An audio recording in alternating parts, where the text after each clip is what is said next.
ver se a minha câmera funciona.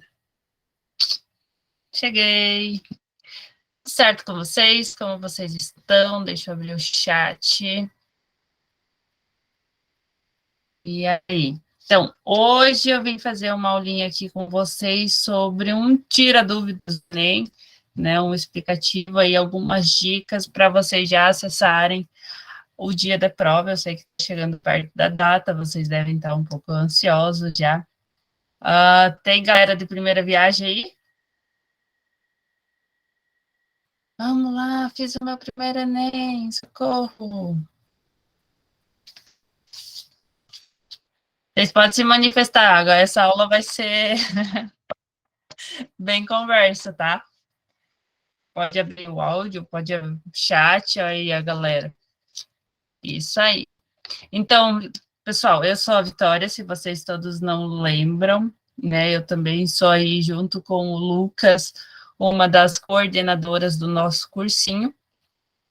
E aí, eu tenho uma vasta experiência com Enems. Eu fiz bastante Enems, eu treinava bastante. Então, assim, quando a gente decidiu aí fazer o cursinho junto com todos os professores, depois o IF também, né?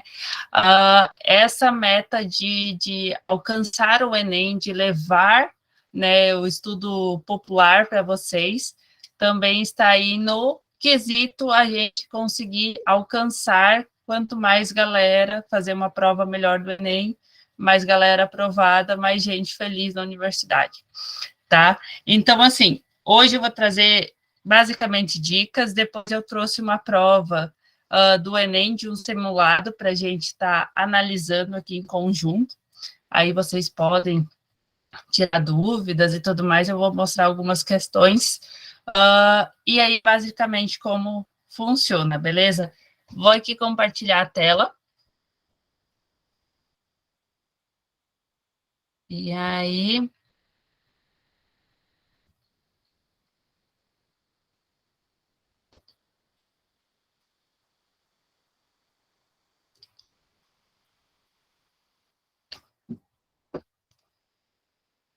Vocês estão enxergando? Só me dão um ok de áudio, porque não estou vendo o chat Sim, agora. profe.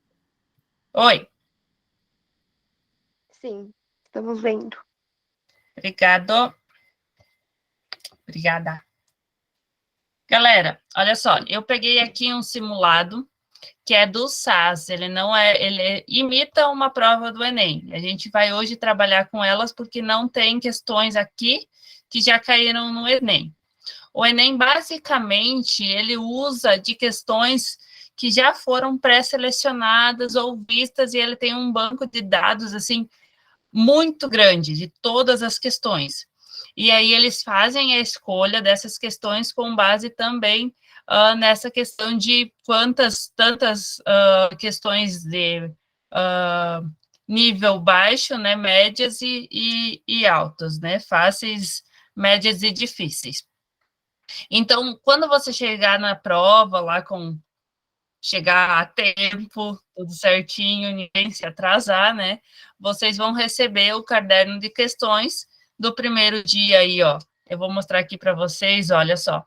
90 questões numeradas de 1 a 90. Então, vai ser bem assim, com a proposta de redação. Então, vai ser dessa maneira aqui.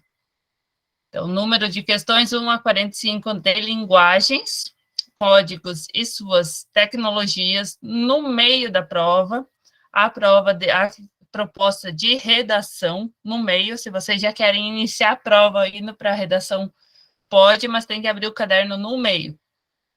E questões de número 46 a 90, depois de ciências humanas e suas tecnologias. Então, vocês vão ter as horas lá, eles vão disponibilizar o cartão resposta, a folha de redação. Então, vocês também fazem tudo certinho, beleza? Então, assim, o que eu vou hoje dar as dicas? Eu peguei algumas questões já selecionadas por mim, aqui nesse simulado aqui. Vou para a questão 8 aqui. A primeira, ó, as 5 primeiras questões vocês vão ver que são de espanhol, né? Para quem de inglês, para quem selecionar a opção já na inscrição de inglês, seleciona, daí faz essas 5 e daí marca no gabarito. E quem fizer a opção de espanhol, depois de inglês, vai ter as 5 questões de espanhol, ok? Aí faz as 5 questões de espanhol. Então, são só 5 questões de línguas estrangeiras, ou espanhol ou inglês, vocês já assinalaram essa opção na hora da inscrição. Depois, nós vamos começar com linguagens, olha aí. Aqui já tá espanhol. Vamos lá. Beleza, vamos para a questão 8 aqui, ó. Da questão 6 a 45, linguagens e suas tecnologias. Eu vou abrir, galera, no meu celular também, aqui vocês, para ficar dando uma olhada no como que tá as respostas de vocês, beleza?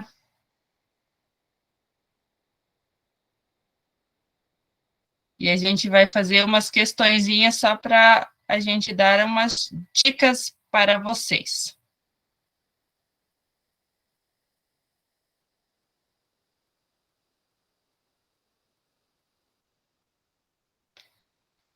Um segundinho, deixa eu chegando aqui.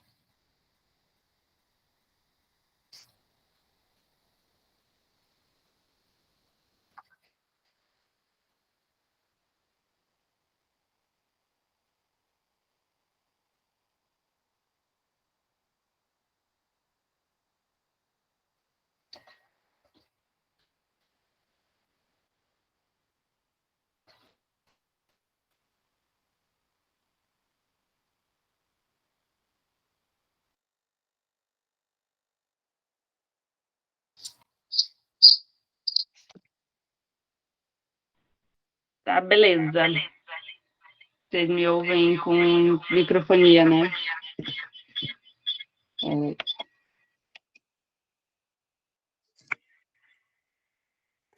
E agora?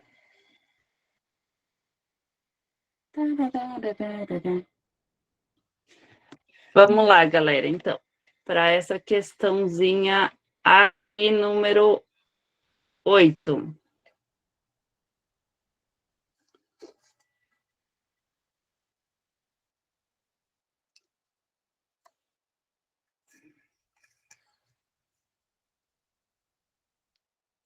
Olha só, vocês têm uma questão aqui de artes. Tá dando para ver a figurinha aqui? Olha só. Vocês têm essa questão número 8. É uma questão de artes. Beleza? Todos me ouvindo? Dá um okzinho aí.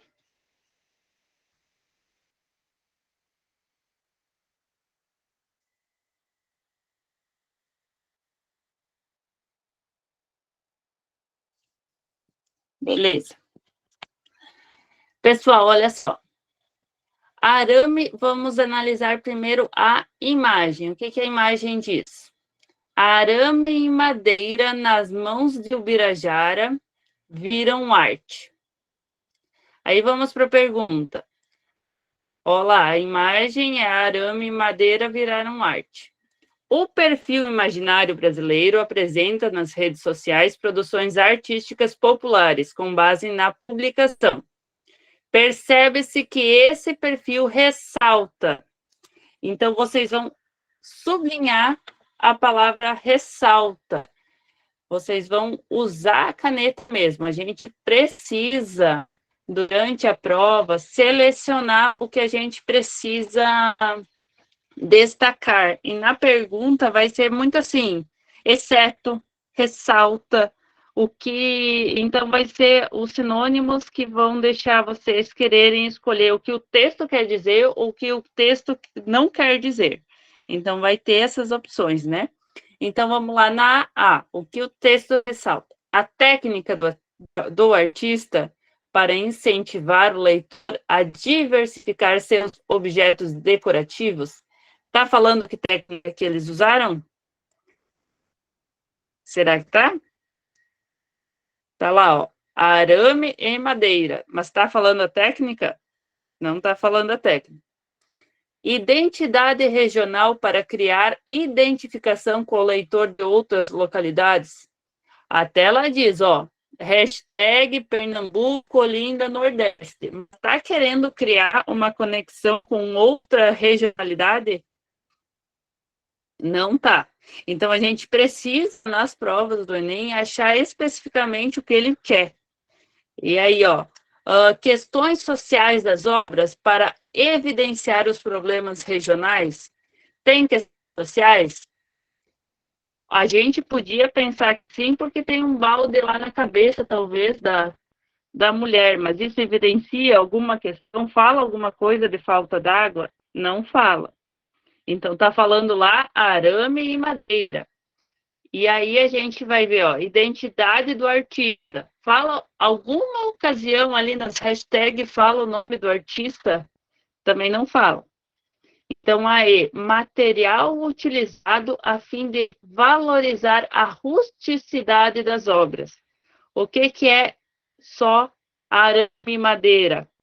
É dois materiais rústicos que depois viram arte, tá? Então, essa opção seria a E. Eu mostrei essa questão bem basiquinha para vocês já pegarem que ele pode tendenciar, se a gente não está ligado, ele pode tendenciar para outras questões. Se você olhasse só a figura e olhasse aquele balde na cabeça lá, ia pensar, mas pode ser que falou da água, mas não falou. Então, as questões são bem assim, de interpretação, né, dessas, principalmente de artes, de português, elas são diretas, é o que o texto está falando, não o que a gente está pensando que o texto está falando. Tá, galera? Então, beleza. Eu vou para uma seguinte. Então, essa é a primeira dica. Primeira dica. Circular as palavras de interesse na pergunta para a gente identificar o que vai precisar depois. E também no texto, ali, ó, arame e madeira, seriam duas palavras que a gente teria que circular, porque evidenciam essas duas palavras, para a gente não perder o foco de outras questões, ok? Eu vou lá para a questão 33, agora lá embaixo, porque daí eu já não pego mais português, ou pego ainda sim, porque até essa 45, mas já vou mostrar 36, 33. Aqui, ó, mais uma de vocês analisarem quadrinhos. Vamos lá. Tem um quadrinho aqui, meu desejo, Senhor, com todas as arguras da vida, quando os filhos vêm pedir, mamãe, quero comida. Aí tem o mesmo quadrinho diz assim, Carolina tem 3 filhos, João José de Jesus, José Carlos de Jesus, e mamãe, não vai comer? Tá gostoso. Essa é a Vera Eunice de Jesus. Aí a mãe responde, tô sem fome. Fia, come, pode comer. E aí depois a mãe, no último quadrinho, pela manhã na favela é tão calma, ela olhando a janela. Vamos lá. Essa biografia em quadrinhos homenageia e conta a história de Carolina Maria de Jesus, escritora que narrou seu livro Quarto de Despejo, Diária de uma Favelada, seu cotidiano na comunidade do Canindé, em São Paulo. A partir do recurso visual empregado no 5º quadrinho. Então, vocês vão ir lá e circular o 5º quadrinho e voltar lá. Infere-se da intenção de. O que o 5º quadrinho está lá, ó? 1 quadrinho, 2, 3, 4, 5. Então, o que a consistência verbal fala? Tô sem fome, fia. Come, pode comer. Aí vamos lá nas opções. Qual é a intenção dessas frases? Deixa eu deixar aqui em cima que vocês veem. Ocultar o espaço precário onde viviam mãe e os filhos? A frase diz isso?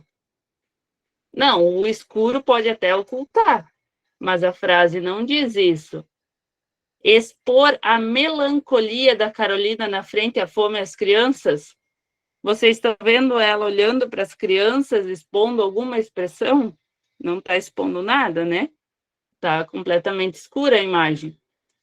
Destaca a variação linguística empregada pela personagem. Qual variação? Dela falando com os filhos, não tem variação nenhuma ali, né? Dar visibilidade aos filhos de Carolina, não está dando visibilidade. Nos outros 3 quadrinhos, sim, mas não nesse 5º. E aí a última opção aqui, ó, esconder a expressão na tentativa de ocultar que a mãe também tem fome.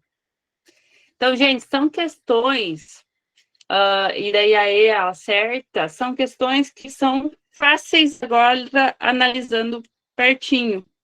Só que como a prova do Enem tem muito pouco de oração e muita questão, e daí agora depois a gente já vai falar da teoria de resposta ao item, que é como amenizar essas questões por tempo, vocês vão ficar confusos com todas essas frases. Porque realmente nos outros quadrinhos, se eu não tivesse lido que era no 5º quadrinho, eu podia assinalar aí que ele estava dando visibilidade para os 3 filhos. Nos outros quadrinhos dá, né? Nomeia cada um. Então, precisa, sim, a gente pegar a canetinha e, ó, é no 5º quadrinho.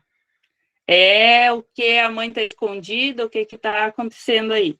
Então, é umas questões, assim, que a gente só precisa ter essa noção de olhar para a pergunta, circular o que ela precisa, o que ela prevê, e aí depois voltar para o texto ou a questão nesse quesito de imagem também funciona. Eu vou dar mais uma olhada em umas outras questões aqui com vocês, a 51 e a 55. Eu peguei hoje de manhã no chute e aí vai ser essas. Olha só, mais uma questão de mapa. Hoje eu tô para analisar mapa e fotos e 51. Por que eu vim direto nessas questões mais fáceis de visualizar? Porque essas questões têm menos texto. Então, às vezes, é mais fácil de a gente verificar, tá? Em conjunto, para não fazer toda aquela lida. Mas, quando a gente também vai analisar texto, a gente precisa ler e aí fomentar, ou quando tiver um entretanto, um mais, porém, desta forma, que aí são palavras que aí mudam o sentido do texto e pedem para a gente prestar atenção naquilo. Então, a gente vai rever. Agora, na questão do mapa aqui, Joaquim Torres Garcia inverteu a posição do mapa do continente, situado na América do Sul ao norte. Esse pequeno desenho ilustrado ilustra um artigo de Thiago em 1935, no qual ele defende a criação de uma Escuela del Sur, aí em espanhol, né? Aí, ó, a criação cartográfica da representação cartográfica em destaque expressa uma crítica seleciona crítica, porque ele não quer dizer o que ela está expressando a imagem, ela está expressando uma crítica a alguma coisa, né? Ela agora já é um contrário, vamos dizer, né? Uma coisa que ela quer atingir. Então, vamos lá. Exploração econômica das terras amazônicas. Fala alguma coisa? Não fala. Proposta bolivariana de integração regional. Olha, daí a gente até podia dizer, olha, está aparecendo ali que é o Brasil, a América inteira pode ser um bolivarianismo. Mas não é isso, porque o bolivarianismo é outro, na questão de história, é outra coisa que eles querem juntar a América Unida. Mas está falando disso? Não está. E não quer dizer também que está falando, ele quer criticar alguma coisa no mapa. Ó, ele quer criticar a influência das civilizações pré-colombianas. Quer criticar os índios pré-colombianos lá? Não quer. Ele quer criticar a hegemonia do pensamento eurocêntrico. Ele quer criticar a hegemonia do pensamento eurocêntrico. Porque ele não está dando destaque para a Europa, para os estados do norte. Ele está dizendo que o sul está no norte, quer destacar o sul, né? Os países aí do sul. Então, aqui a última, só para a gente ver. Ele critica a ascensão de movimentos separatistas. Ali está um mapa inteiro, não está nada separado. Então, só para a gente esclarecer, mais uma vez, essa questão de a gente selecionar muito bem essa questão da pergunta, ó. Uma crítica a. Porque se eu não tivesse visto uma crítica a, eu podia até ver ali que pensar que era um bolivarianismo, ou pensar por causa do barquinho ali, que era alguma coisa de pré-colombianas, sabe, de civilizações. Mas não tinha nada a ver com a pergunta. Então, quando a gente faz uma análise completa, a gente consegue daí descartar as outras possibilidades. Beleza? Aí, eu vou agora interromper o compartilhamento aqui e vou voltar aqui com vocês para a gente falar um pouco da teoria de resposta ao item. O que é essa teoria? É como eles corrigem a prova do Enem. Então, existem as questões fáceis, médias e difíceis. Se você tem 90 questões para fazer em uma tarde, você tem os 3 minutos calculados aí para cada questão. Se você começar a se enrolar numa questão, você perde tempo de achar questões fáceis que te dariam um ponto. E por que as questões fáceis te dariam um ponto?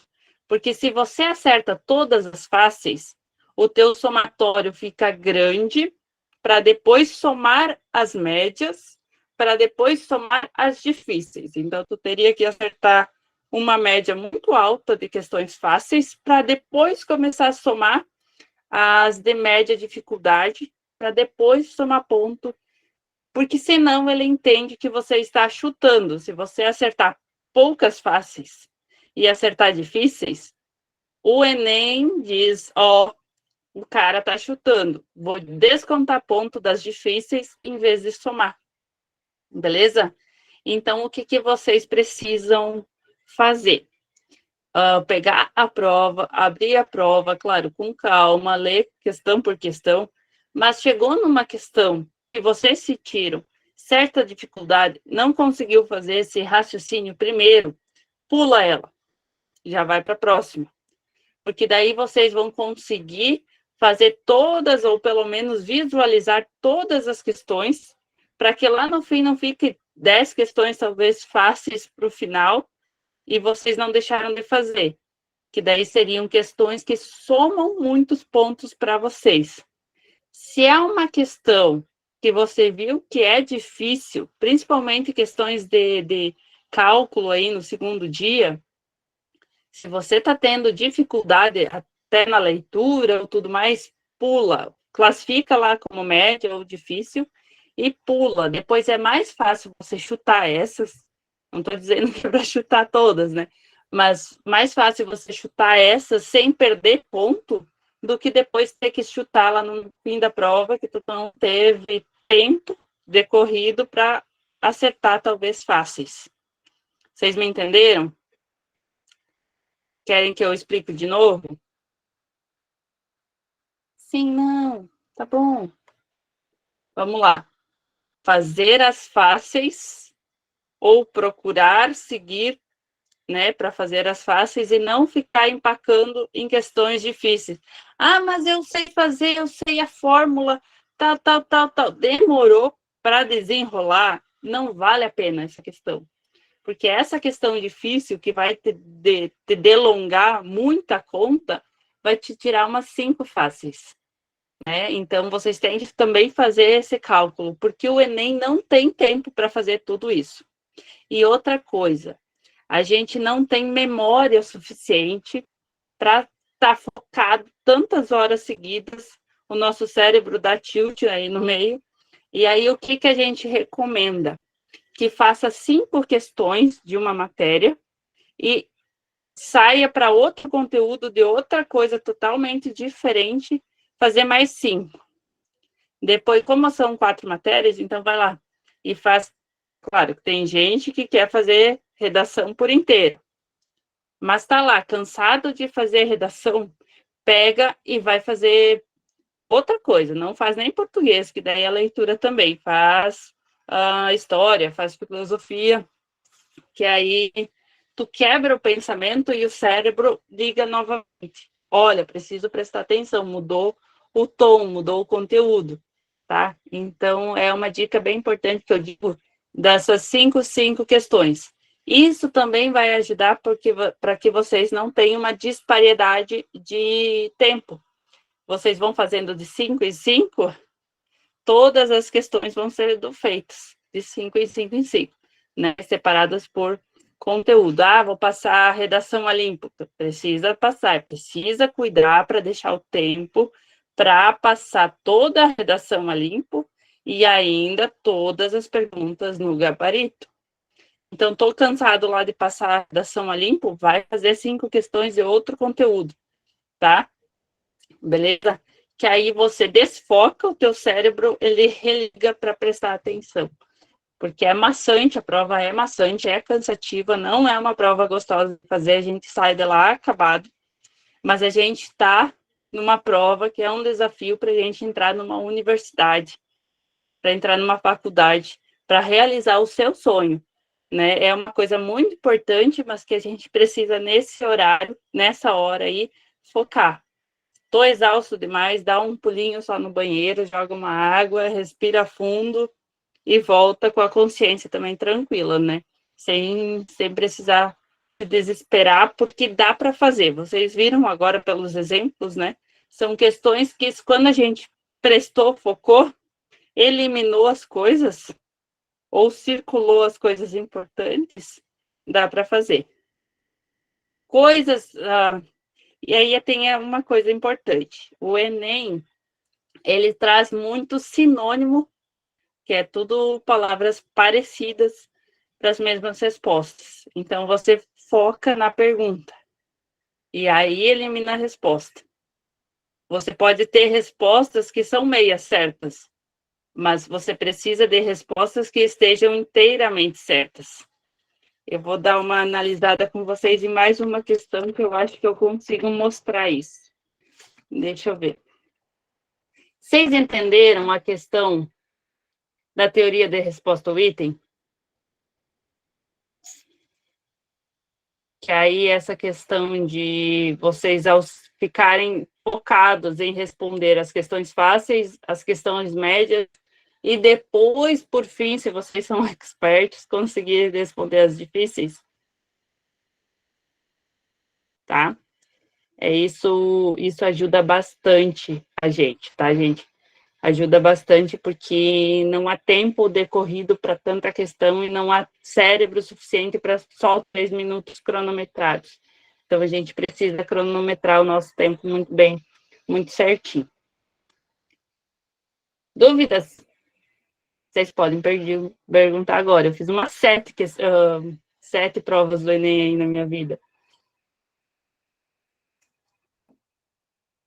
Não, todo mundo bem. Ok.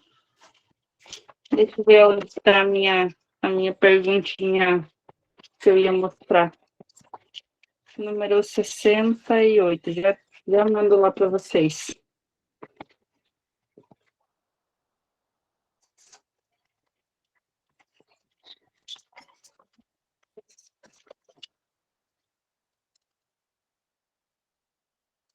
Aqui, ó, tem a 55. Vou lá compartilhar a tela.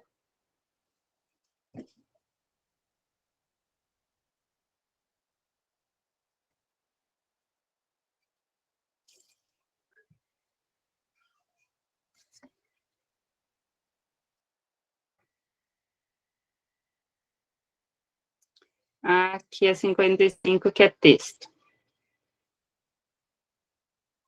Questão 55.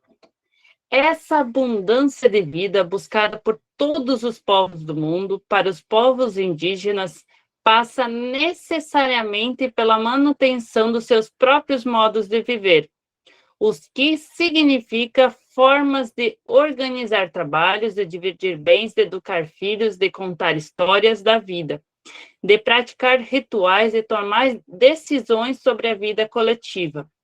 Desta maneira, os povos indígenas não são seres ou sociedades do passado. São povos de hoje que representam uma parcela significativa da população brasileira e que, por sua diversidade, ajudam a construir o Brasil.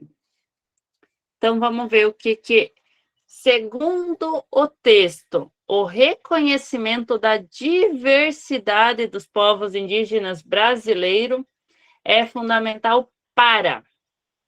O que ele quer? Segundo o texto. Pode ser que as outras coisas da pergunta também são coisas que a gente ligue com os povos indígenas. Mas, segundo o texto, ele falou o quê? Sobre a diversidade e o reconhecimento dos povos indígenas. A gente até pode reformular a pergunta, quando a gente não entende muito bem a pergunta. Então, o que é fundamental para os indígenas serem reconhecidos no Brasil, segundo o texto? Então, vamos lá. Promover a preservação da cultura. Então, olha aí. Essa abundância de vida buscada por todos os povos do mundo, para os povos indígenas, passa necessariamente para a manutenção dos seus próprios modos de viver. O que significa formar e organizar trabalhos, dividir bens, educar filhos e contar as histórias da vida, participar dos seus rituais. Então, ele somatiza o quê? A preservação da cultura. Ele diz aqui, ó, várias coisas que são da cultura indígena. Então, a promover a preservação da cultura. Agora, sim, ó, promover, garantir, produzir, reproduzir, é tudo sinônimo. A gente tem que ficar ligado, porque as outras questões podem enganar. Quando a gente olhasse só para a pergunta e isso direto para as opções aqui, sem olhar o texto, a gente podia marcar B, a demarcação dos territórios, que é uma coisa que é importante para que a gente sabe para os índios. Mas está falando isso no texto, segundo o texto? Não, então está aqui, ó, promover a preservação da cultura. Vamos ver as outras coisas. Reproduzir memórias do passado. Ó, lá disse que o índio não é mais não é do passado, é do futuro, é do presente, tá? Impedir os malefícios do extrativismo é uma coisa que os índios fazem hoje. Mas está falando isso no texto? Não faz. Manter modos de produção arcaicos? Não diz lá. Eles, dessa maneira, os povos indígenas não são seres do passado. São povos de hoje que representam a sociedade brasileira. Então, seria a resposta correta. Galera, vou passar mais uma aqui para vocês. Essa é a 55, vou passar a 51. Deixa eu ver o que é. A 51 já foi. E a 68 lá embaixo.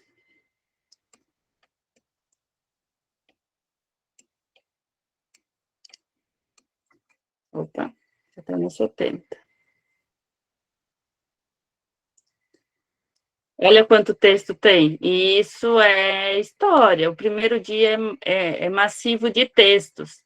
Então, quando você está de saco cheio de texto, vai para aquelas questões que tem uma figura, ou que é uma questão que tu vê que é de outro conteúdo. Por exemplo, agora a gente vai falar de história, antes a gente estava falando de geografia, tá? Então, a 68 está aqui. Vamos lá. A nova política de industrialização implementada no Brasil permitiu sair mais cedo da crise de 29. Qual é essa nova política? A gente já tem que agora olhar, questão de história, a gente tem que olhar muito dado e fato, né? Então, aí, 1929, uma nova política a partir disso, tá? Então, isso aí tu teria que circular. A partir de então, a força endógena. O que é endógena? É dentro. A força de dentro, endógena, do desenvolvimento da economia nacional, tornou-se preponderante pela primeira vez no Brasil. Então, a força interna do Brasil, pela primeira vez, se tornou importante, esvaziando a importância do mercado externo na determinação da economia exportadora e, por consequência, da produção industrial.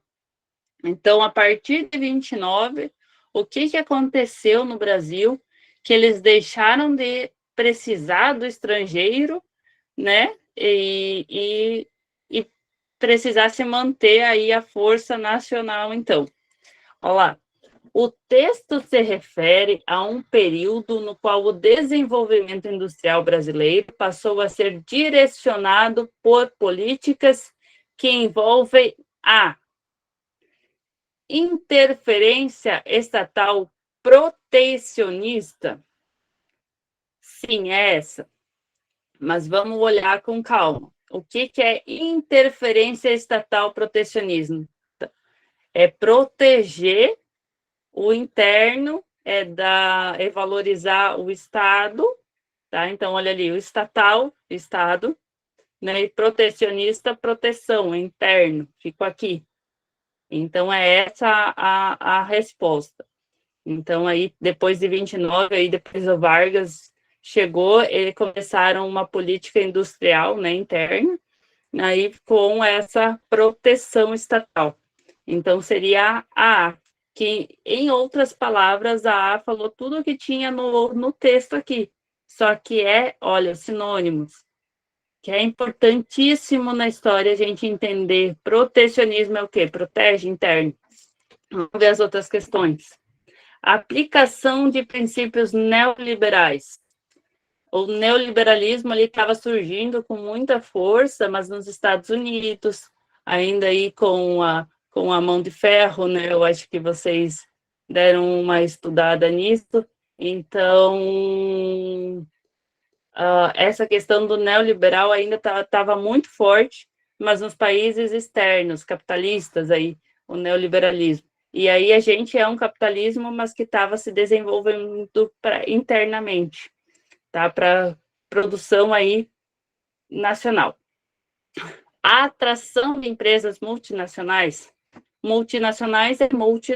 de outros países. Querem atrair empresas de outros países? Não, eles queriam que as nossas empresas fossem atraídas externamente, tá? Dissolução de organizações sindicais? Não falou nada disso, não falou de sindicato, não falou nada. E suspensão de disparidades regionais? Também não falou que acabou as disparidades regionais, também não tem nada a ver. Então, a gente podia até ficar aí em dúvida, né, com o que é o neoliberal, com o que é o protecionismo. Mas nessa época, então, a gente só olha pelas palavras, né? Então, a gente tinha um crescimento neoliberal muito forte lá fora, mas aí teve uma política implantada aí pelo Vargas de estatização e protecionismo. Ok? Vocês estão pegando o negócio, que é essa coisa de você circular, você ver as palavras, porque se a gente não prestar atenção e ir direto para as questões, a gente vai ficar muito confuso. Eu acho que agora, eu falando rápido assim, vocês devem estar confusos também, né? Mas, assim, essa coisa de a gente olhar a palavra e precisa inteiramente, a resposta inteira, caber dentro do que perguntou. Então, o texto se referia a qual período a ser direcionado, né, por políticas públicas que envolviam o quê? Beleza? Agora eu vou lá conversar com vocês de novo. E vou interromper essa aqui e vou botar outra. Cheguei. Ó, outra guia que eu vou mostrar só a matemática que eu... Então, tá aqui, ó. O segundo dia. O segundo dia tem o mesmo caderno. Lembre que, ó, atenção, transcreva no espaço apropriado do cartão resposta, com sua caligrafia usual, as letras maiúsculas e minúsculas da seguinte frase. Então, ó, cuidar o que é maiúsculo, o que é minúsculo e o ponto também, tá? Eles só querem que vocês copiam para ver que vocês não são analfabetos, que vocês sabem redigir para daí entender as questões, tá?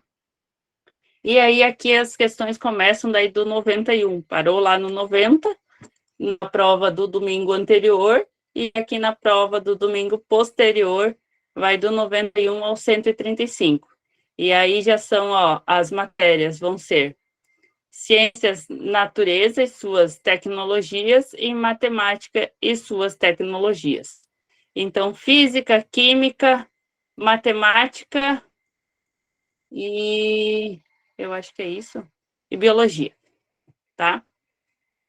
Então, a gente tem aqui algumas questões que eu posso mostrar. Ó, tem a 96. A 96 é bem legalzinha de fazer. Eu vou mostrar aqui para vocês. O fenômeno da supercondutividade foi observado pela primeira vez em 1911, pelo físico holandês Ons. Em metais, chumbos, mercúrio, submetidos a temperaturas próximas de zero absoluto. A principal característica dos materiais supercondutores é baixíssima resistência à passagem de corrente elétrica, ou seja, quase não há perda de energia na forma de calor devido ao efeito Joule. Os elementos mais utilizados na fabricação desses supercondutores apresentam um subnível mais energético, o subnível P, aí circula, P incompleto, e com 2 elétrons desemparelhados. Aí que está a parte que vocês circulam, porque essa sim é uma informação que vocês vão precisar para fazer a questão. Considerando as características dos elementos mais usados na produção de supercondutores, o diagrama que melhor representa o provável último elétron é... Deixa eu ver se eu consigo abrir aqui o meu computador no Paint. Acho que pode ser o 3D mesmo. Para vocês verem. Lá ele pedia o P incompleto, tá? E com 2 elétrons desemparelhados.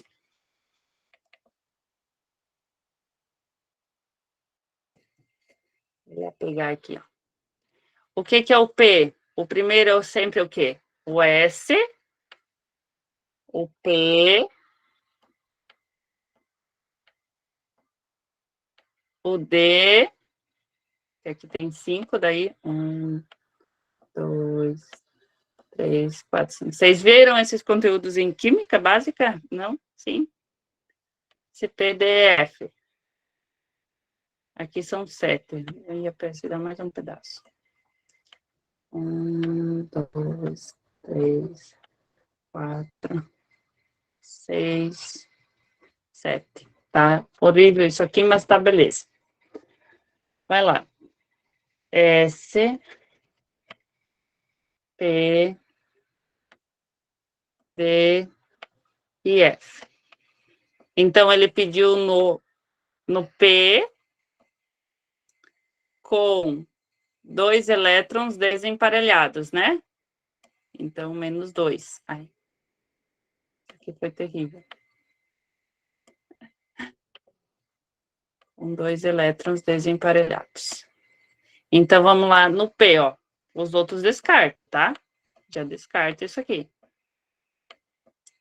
No P, para sobrar 2 elétrons, a gente sempre vai nas flechinhas, vamos dizer, as primeiras a gente encaixa. Aqui. E aí, volta descendo. Ó, voltou descendo. Agora ficou 2 elétrons desemparelhados, que é sem preencher, tá? Então, ó, ficou a flechinha última, ou para baixo, nesse aqui. Então, vamos lá na pergunta. A opção é a D. Viu quando não é difícil? E é conteúdo básico? Só a gente precisa estar ligado no que a questão quer dizer. Então, o que é o P incompleto? É o P, que é o 3 lá, 3 caixinhas. E o incompleto quer dizer que está faltando. Está faltando 2. E aí, quando está faltando 2 no P, as outras 2 caixinhas ficam vazias, porque a gente só, quando considera o último, né? A gente só pega a última flechinha para ficar na imagem. Então, é a flechinha para baixo. Vocês entenderam? Estou aqui eu fazendo questão com vocês de múltiplas disciplinas. Mas é só para vocês se ligarem nessa coisa de prestar atenção no que é essencial. Antes, ele falou alguma coisa aqui em cima que era importante? Não tinha, não falou nada. Então, a gente não precisa dar foco no que não precisa, tá, galera? E aí, a gente tem todas as questões aqui, né? Tem matemática e tudo mais. E aí, assim, matemática faz a mesma coisa aqui até é bom o segundo dia, porque quando a gente cansou de um conteúdo que é teórico, como, por exemplo, biologia, a gente consegue mudar para química ou mudar para matemática. Então, a gente consegue fazer essa troca. E aí, muito nessa coisa de olhar para a matemática com aquele olho, tá demorando demais, eu sei que vai ser uma conta que vai demorar, pula. Bota lá um voltar depois, que se tu tem tempo, volta. Bota lá um M de médio, que se é média. Se é muito difícil, bota um Dzão ali e vai para frente. Depois tu volta, tu reanalisa, e se precisar chutar as difíceis, tu chuta. O que tu não pode é chutar fácil. Tá? Fechou? E aí, as 45 questões aqui de matemática também, fechando o quadro. Eu não vou fazer questão de matemática com vocês, que o Big faz. Não é o meu forte. O meu forte é biologia, mas também hoje não vou fazer. Interromper compartilhamento. Meus queridos os corações, fechou nisso? Vocês têm alguma dúvida? Dia da prova, chegar com antecedência, pode levar comida, pode levar água, tá? Vai ficar aí tudo certinho. Cuida nessa questão de circular, de prestar atenção, de você estar cansado de um conteúdo, pula para um completamente diferente, que daí... Bi, Oi, só Thiago. para avisar o pessoal, eu olhei agora na página do participante e já está disponível o cartão de confirmação com o local da prova. Ótimo. Isso aí. Sair, gente, antes do horário, né? Lá no cartão vai ter também as instruções, né? Para vocês chegarem no horário certinho. E tem uma boa prova. A gente está conversando agora, né, com os coordenadores. Vamos fazer essa semana uma reunião com os profs também, para a gente estar vendo de disponibilizar um simulado antes da prova para vocês, tá? Então, eu acho que é bem importante para vocês testarem, principalmente a condução de vocês com tempo, perguntas, passar gabarito, passar cartão resposta de redação, fazer redação.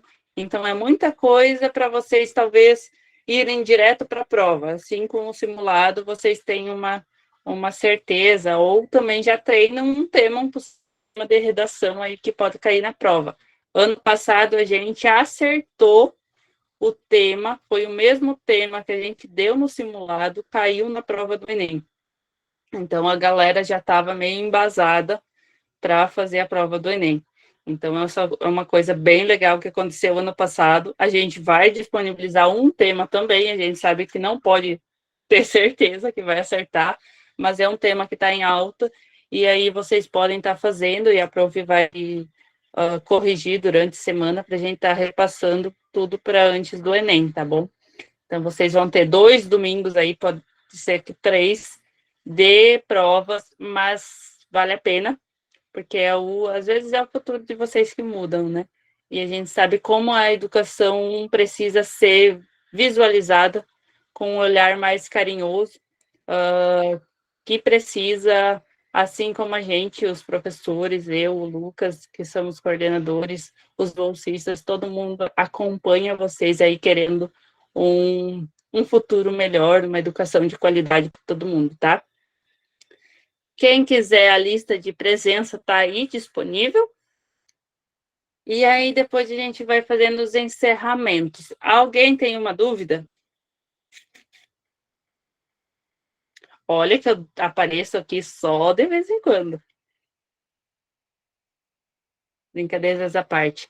Mas as questões do teoria de resposta ao item, a questão de reanálise de matérias, por mais que, olha só, a gente tinha um Enem que vinha numa progressão de interpretação de todas as matérias.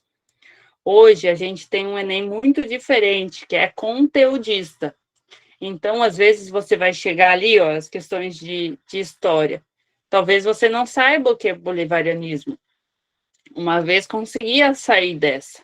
Mas presta atenção nas palavras, né? Estatização, quando fala proteção, é algo que engloba. Então, a gente consegue sair pela culatra, por mais que esteja numa prova que está cada vez mais parecida com as federais, que é conteudista.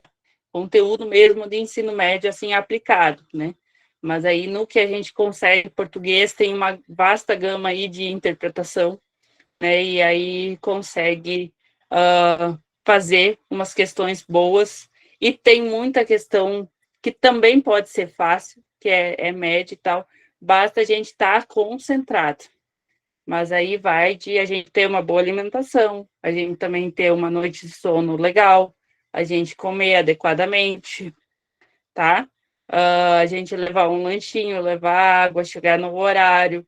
A gente tem várias coisas que eu sei que no Brasil é muito desigual. Talvez as pessoas não vão comer necessariamente bem, mas pela prova, pela sua perspectiva de mudança, vão estar lá se dedicando sim.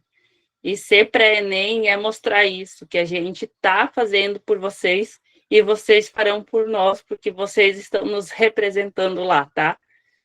Um grande abraço, gente. Depois agora de acabar a chamada, vocês já estão liberados para um descanso, tá? Hoje acabamos cedinho, já que não teve questões, não teve dúvida, mas eu estou aqui se vocês precisarem. Beleza? Um grande abraço. A gente se vê ainda, né? Vamos olhar essa questão do simulado e tudo de bom. Obrigada, Vitória. Obrigada. Tudo de bom também. Obrigada pelo